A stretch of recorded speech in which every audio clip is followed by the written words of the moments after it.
لیکن اس کے بعد ان کی تاریخ میں ایک دور وہ آیا جب حضرت مسیح علیہ السلام ان میں مبعوث کیے گئے۔ یہ 1400 سالہ تاریخ کا کلائمیکس ہے یہود کی۔ جب کتاب انہیں دی گئی تھی تورات حضرت موسیٰ کے ذریعے، وہ 1400 قبل مسیح کا واقعہ ہے۔ اس وقت سے لے کر اللہ کا وہ فضل ان پر ہوا کہ کوئی ایک لمحہ ایسا نہیں آیا 1400 برس میں کہ ان کے ہاں کوئی نہ کوئی نبی موجود نہ۔ یہ تار ٹوٹا ہی نہیں، 2 سے شروع ہوا، موسیٰ ہارون علیہ السلام، اور 1400 برس کے بعد پھر آخری 2 ہیں، عیسیٰ اور یحییٰ علیہ السلام، یوں سمجھ لیجئے۔ اور اس کے درمیان یہ تار ہے، اور اس تار میں کوئی ایک لمحہ ایسا نہیں آیا کہ کوئی نبی موجود ہو۔ اس میں اتار چڑھاؤ بہت سے آئے ہیں، اس کا وہ میرا موضوع نہیں ہے اس وقت۔ قبل مسیح کی تاریخ جو ہے وہ میرا موضوع نہیں ہے۔ قرآن مجید میں سورہ بنی اسرائیل کے پہلے رکوع میں اس کا تذکرہ موجود ہے۔ وَقَضَيْنَا إِلَىٰ بَنِي إِسْرَائِيلَ فِي الْكِتَابِ لَتُفْسِدُنَّ فِي الْأَرْضِ مَرَّتَيْنِ وَلَتَعْلُنَّ عُلُوًّا كَبِيرًا، 2 مرتبہ ان پر عذاب کے کوڑے برسے۔ پہلے اشوریوں کے ذریعے سے جو شامی تھے، سیرینز اشوری کہلاتے، پھر بابلیوں کے ذریعے سے یعنی عراقیوں کے ذریعے سے، بیبیلونیا نام تھا عراق کا پہلے، ان پر بہت بڑی بڑی تباہیاں آئیں، اللہ تعالیٰ کی طرف سے عذاب آئے۔ اس کے بعد پھر دوسرے دور میں دوسرا اقتدار کا دور آیا، خرمستیاں بڑھ گئیں، تو پہلے گریکس کے ذریعے سے، یونانیوں کے ذریعے سے، اور پھر رومیوں کے ذریعے سے پسوایا گیا۔ یہ دور گزر چکے تھے ان پر، 2 عروج کے دور اور 2 زوال کے دور۔ میری چھوٹی سی کتاب ہے تنظیم اسلامی کا تاریخی پس منظر، 6-7 روپے کی ہوگی، اس کو آپ دیکھیں گے تو اس میں اس کا پورا نقشہ آپ کو مل جائے گا۔ ویسے تو یہ کہ میری جو ذرا بڑی کتاب ہے سابقہ اور موجودہ مسلمان امتوں کا ماضی، حال اور مستقبل، اس میں میں نے ان معاملات پر بڑی تفصیل سے بحث کی۔ بہرحال یہ جو دور تھا ان کا 1400 سالہ، وہ اونچ نیچ سے ہوتا ہوا جب آیا ہے حضرت مسیح کی بعثت پر، تو ان کی شرارت کی انتہا یہ ہو گئی کہ اللہ تعالیٰ نے مسیح کو رسول بنا کر بھیجا، رسولاً الی بنی اسرائیل۔ حضرت موسیٰ اور حضرت عیسیٰ کے درمیان رسول کوئی نہیں ہے، سب نبی ہیں۔ حضرت موسیٰ رسول تھے اور حضرت عیسیٰ رسول ہیں۔ درمیان میں داؤد ہو، سلیمان ہو، یشعیاء ہو، زکریا ہو، یہ سب نبی ہیں، یحییٰ نبی ہیں، رسول نہیں ہے۔ لہذا وہ شہید کر دیے گئے، رسول شہید نہیں ہو سکتا، قتل نہیں ہو سکتا۔ لیکن عیسیٰ اور موسیٰ کے درمیان 1400 برس ان کے جو ہیں، اس کا کلائمیکس ہے حضرت مسیح علیہ السلام کی بعثت، اور حضرت مسیح علیہ السلام کو جسے اللہ نے اپنی روح قرار دیا، روح منہ، کلمتہ القاہا الی مریم، اللہ کا کلمہ، عظیم ترین معجزات۔ انہوں نے کیا کہا؟ یہ ولد الزنا ہے، حرام زادہ ہے، معاذ اللہ، نقل کفر نہ باشد، یہ جادوگر ہے، یہ مرتد ہے، یہ واجب القتل ہے۔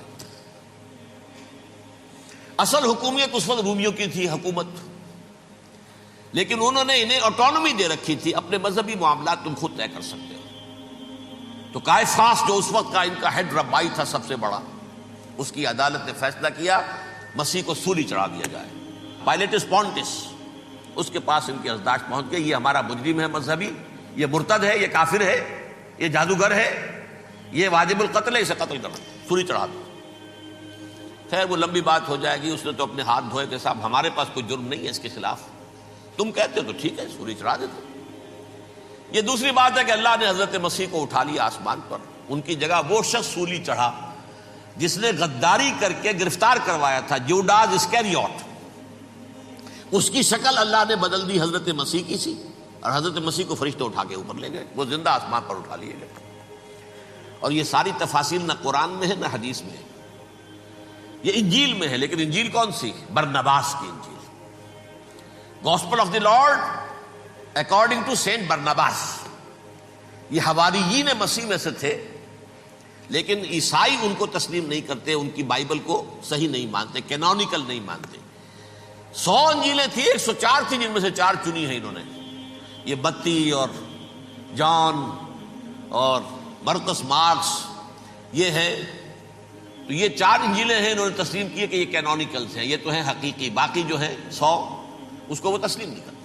ان میں سے ایک ہے یہ برنباس، اس میں یہ تفصیل ہے کہ اللہ تعالیٰ نے اس شخص کی، جیوڈاس کی، جیوڈاس اس کو انگریزی میں کہتے ہیں، اس کی شکل بدل دی حضرت مسیح کی سی، وہ گرفتار ہوا، وہ سولی چڑھا۔ وہ غدار تھا، غداری کی سزا اسے ملنی تھی، وہ مل گئی۔ حضرت مسیح کو فرشتے 4 اٹھ رہے ہیں، جس کوٹڑی میں حضرت مسیح مقیم تھے، ایک باغ کے اندر روپوش تھے، اس کی چھت پھٹی ہے، 4 فرشتے آئے ہیں، حضرت مسیح کو اٹھا کر لے گئے ہیں، چھت برابر ہو گئی ہے، اس کے بعد وہ شخص پکڑا گیا۔ بہرحال حضرت مسیح کو اللہ نے اٹھا لیا آسمان۔ لیکن وہ دن ہے کہ اس قوم کو اب مغضوب علیہم قرار دے دیا گیا۔ نوٹ کر لیجئے، اصل میں تو ہونا یہ چاہیے تھا کہ رسول کی جان کے درپے جب کوئی امت ہو جاتی تھی تو اللہ کا قاعدہ یہ تھا کہ اس امت کو نسیہ منسیہ کر لیا جائے۔ حضرت نوح کی قوم کو ختم کیا یا نہیں؟ حضرت ہود کی نگاہوں کے سامنے قوم عاد برباد کی گئی یا نہیں؟ حضرت صالح کی نگاہوں کے سامنے قوم سمود برباد ہوئی؟ یہ اللہ کا قاعدہ رہا۔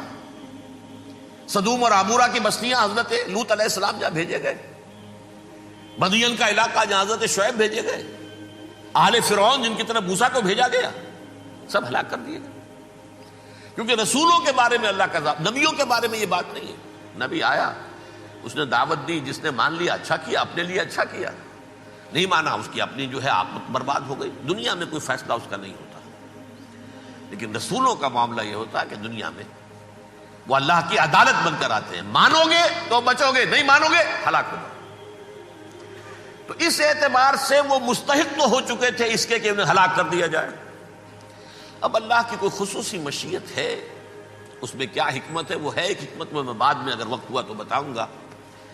فیصلہ یہ کیا اللہ نے کہ حضرت مسیح کو تو اٹھا لیا زندہ، اور ان کی رسی ابھی مزید دراز کر دی کہ ان کو ابھی مہلت دے دی کہ تمہیں آخری استیصال، جس کو عذاب اکبر کہتا ہے قرآن، سورہ سجدہ جو حضور ہر جمعے کی پہلی رکعت میں فجر میں پڑھتے تھے، وَلَنُذِيقَنَّهُم مِّنَ الْعَذَابِ الْأَدْنَىٰ دُونَ الْعَذَابِ الْأَكْبَرِ لَعَلَّهُمْ يَرْجِعُونَ۔ چھوٹے چھوٹے عذاب اور ایک بڑا عذاب، جبکہ قوم بالکل برباد، نسیم منسیہ، کأن لم یغنوا فیہا، ایسے ہو جائیں جیسے کوئی تھے ہی نہیں آباد یہاں۔ لا یرا الا مساکنہم، اب ان کے مسکن نظر آتے، مکین نظر نہیں آتے۔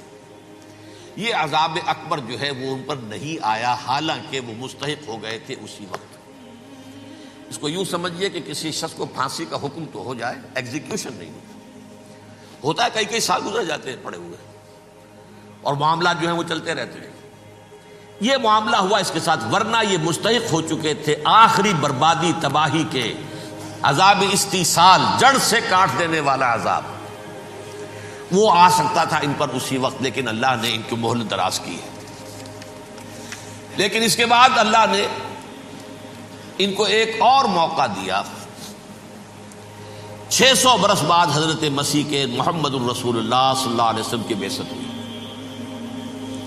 اور یہ میں سمجھتا ہوں کہ اس قوم پر اللہ کا اتنا بڑا فضل تھا، اتنا بڑا فضل تھا، اتنا بڑا فضل تھا۔ اب پھر ایک موقع دیا، عسیٰ ربکم ان یرحمکم وان عدتم عدنا، دیکھو اب بھی تمہیں ہم ایک موقع دے رہے ہیں، تمہارا رب تمہارے اوپر اب بھی فضل کرنے کو تیار ہے، رحم فرمانے کو تیار ہے۔ ان ھذا القرآن یہدی للتی ہی اقوم، اس قرآن کے سائے میں آ جاؤ، یہ شاہدرا ہے ہدایت میں آنے کا، اس میں داخل ہو جاؤ، محمد کی تصدیق کرو صلی اللہ علیہ وسلم، دامن محمدی میں آ جاؤ، اب بھی ہم تمہارے گناہ بخش دیں۔ لیکن نہیں، اس قوم نے حضرت محمد صلی اللہ علیہ وسلم کی دشمنی کی کمر کس لی، اور اب یوں سمجھیے اس تاریخ سے لے کر آج تک یہ گٹھ جوڑ ہے۔ ظاہر بات ہے کہ ابلیس کا بھی اصل دشمن اب کون ہے، یا ہدف کون ہے، ٹارگٹ کون ہے؟ جنہوں نے محمد کو نہیں مانا صلی اللہ، وہ تو ہے ہی جہنمی، ان پر کوئی اور محنت کرنے کی ضرورت کیا ہے؟ سمجھ گئے میری بات؟ حضور کی بعثت کے بعد جنہیں حضور کو رد کر دیا، ان پر ایمان نہیں لائے، وہ کون ہے؟ کافر، وہ جہنمی ہے ہی ہے۔ لہذا اس کے اوپر کوئی محنت صرف کرنے کی ابلیس کو ضرورت نہیں، اس کا اصل ٹارگٹ امت محمد ہے صلی اللہ علیہ وسلم۔ وہ ساری نوع انسانی کی دشمنی اب آ کر مرکوز ہو گئی ہے امت محمد صلی اللہ علیہ وسلم کی دشمنی پر۔ اور اسی طرح یہود کا معاملہ، اگرچہ ویسے پوری نوع انسانی کے دشمن ہیں، انہیں حیوان سمجھتے، ان کی جان مال اپنے لیے مباح سمجھتے ہیں، جس طرح چاہے لوٹے کھسوٹے کھائے پیے انہیں، لیکن اب ان کی بھی دشمنی کا سب سے بڑا مرکز امت محمد۔ کیوں؟ وہی تکبر اور حسد، وہی بیماریاں۔ انہیں تکبر یہ ہو گیا تھا کہ 2000 سال سے یہ نبوت ہماری میراث، ہماری جاگیر، بنو اسرائیل کے اندر سینکڑوں نبی آئے، 3 کتابیں اللہ نے ہمیں عطا کی، یہ کہاں سے آ گیا محمد صلی اللہ علیہ وسلم؟ معاذ اللہ ثم معاذ اللہ، یہ امیین میں سے، یہ جنٹائلز میں سے، یہ گوئنز میں سے، یہ حقیر ان پڑھ، کہاں ہم کہاں یہ نہیں تسلیم کریں گے۔ حالانکہ قرآن کہتا ہے یعرفونہ کما یعرفون ابناہم، ان کے علماء ایسے پہچانتے تھے حضور کو جیسے اپنے بیٹوں کو پہچانتے کہ یہ آخری نبی ہے، لیکن تکبر اور حسد کی آگ میں جل اٹھے۔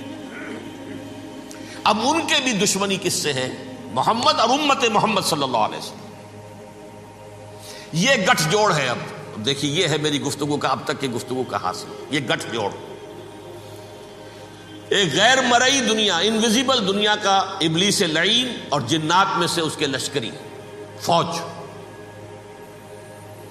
انسانوں میں سے ویسے تو اور بھی بہت جگہ اس کے ایجنٹ ہے، مسلمانوں میں بھی ہے، لیکن بحیثیت قوم، بحیثیت مجموعی، ایک پوری قوم، ایک پوری نسل جو ہے اس کے ساتھ گٹھ جوڑ ہے۔ ان دونوں کی گٹھ جوڑی کے ساتھ یہ دشمن دون ہیں انسانیت کے، پہلا دشمن ابلیس لعین، عزازیل لعین، اور دوسرے دشمن یہود ملعون۔